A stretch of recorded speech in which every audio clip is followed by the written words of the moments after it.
Hey, Nipah fam, are you tired of asking Google all of your shin splint questions and just getting generic answers in return? I don't know about you, but I find that super frustrating. So, let me answer some of your questions that you all submitted on Instagram, and let me give you some better answers than what Google can. Hey, if you're new here, welcome to the Running Fit fam. I am Dr. Marie Witt. I am a practicing physical therapist, and I am so glad you're here. First question one of you all submitted. Zero drop shoes, yay or nay for shin splints? So I'm going to interpret this question as if I have a zero drop shoe or if I buy a zero drop shoe, will that help prevent shin splints or will it help my shin splints go away? I will try to answer this as succinctly as possible. Let me also say I'm not a shoe expert, but I am a movement expert because I'm a physical therapist.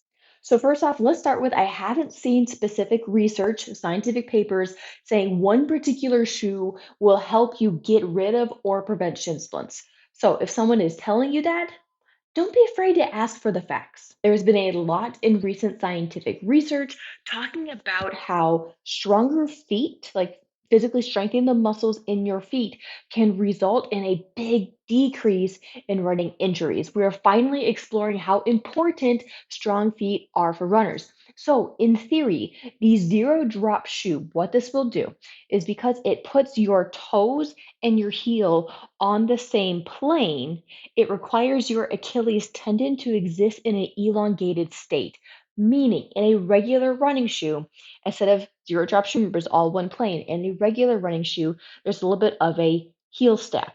All right. And so what this does is this pitches your foot forward. What this also does further up the chain is it requires your Achilles tendon and your calf muscle to be shortened. Not always a bad thing, but when you have a chronically shortened calf, not so great. So, a lot of runners will try to add variety to their running routine by swapping different shoes. Not a bad thing. It will actually decrease your risk of injury by like 30 some percent, but that's a video for another time. When it comes to do you need a zero drop shoe?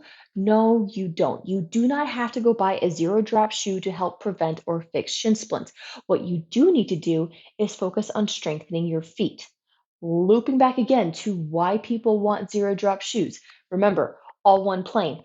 What also happens is that typically manufacturers who create a zero drop shoe also create a wider footbed so that the toe box, right, the toe section of the shoe is a little bit wider. What this does, it allows your toes to spread out. And what our feet naturally do when they encounter a different surface is they conform and our toes almost wrap around that new object. Think of like you're walking on rocks or something like that. Your feet kind of conform to that surface to give you a little bit of grip so you don't fall over. Something very similar is happening in a zero drop shoe with a wider footbed. All of this resulting in stronger feet, meaning the intrinsic foot muscles, and also a stronger or more elastic, elongated gastroc, kind of bringing that full circle.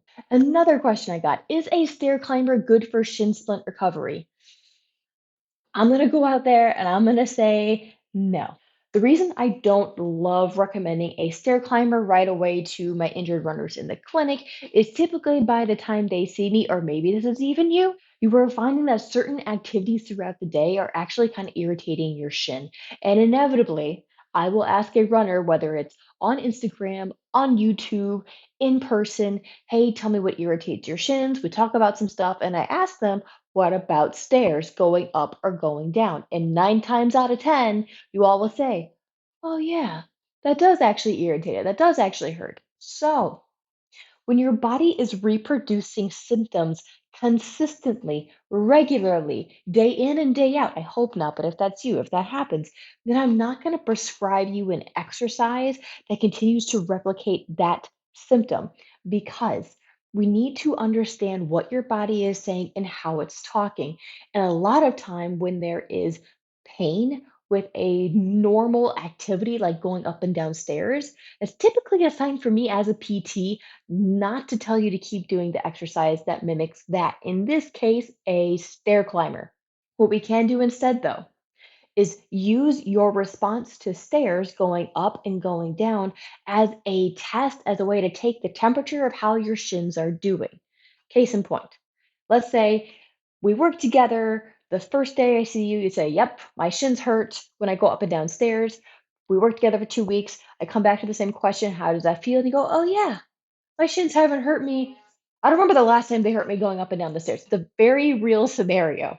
So, is this to say that a stair climber is bad? No, it's not. It is not an inherently bad exercise. I don't personally love it, but that doesn't really matter. If you love it, then go ahead. But if you are currently experiencing shin splints, shin soreness, whatever kind of shin pain, how about we put the Stairmaster to the side for a little bit and maybe try a bike, an elliptical, a rowing machine? Try something new and experiment that way. So hopefully these shin splint question answers was helpful. I do have more of them that I've answered on my blog post, so go check those out. And I have a lot more shin splint videos, so I'll drop them in the description box below so you can go check them out. And since you're here hanging out with me, I would love if you subscribe so we can hang out more regularly. And as always, Running Fit Fam, dare to train differently.